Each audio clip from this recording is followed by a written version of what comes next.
Those bones are definitely human. Now the question is, did suspected serial killer David Parker Ray put them there? News 13's Amanda Goodman is live in the Newsplex. Amanda.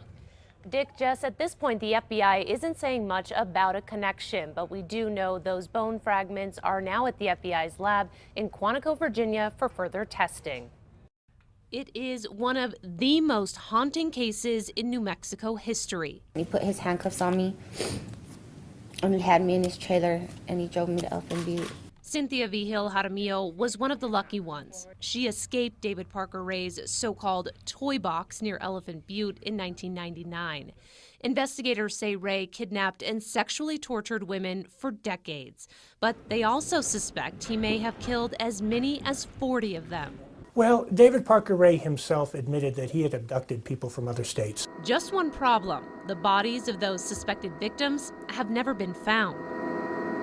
That makes the discovery of bone fragments in late 2011 in an area of Elephant Butte Lake that was once underwater particularly interesting. They were found by a state police team, tipped to the location by a visitor who found other remains in the area weeks before. It's an area directly across the lake from where Ray lived and worked. The FBI talked about the find back in 2011. Pretty weathered. It's hard to tell how long they've been out there because of the sun and the water affecting them. So we're going to look at them a little harder and process them a little bit more. We now know those fragments were in fact part of a human leg, but according to this OMI report, we may never know whose leg it was.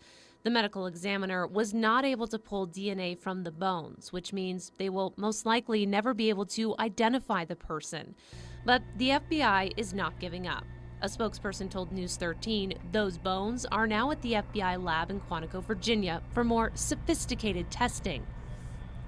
Now, according to that OMI report, the bones appeared to be pretty old, but a spokesperson could not tell us exactly how old they were. Dick, back to you. All right, Amanda, the FBI could not say when that additional sophisticated testing on the bones will be finished. David Parker Ray died of a heart attack in prison in 2002, not long after he was sentenced to life.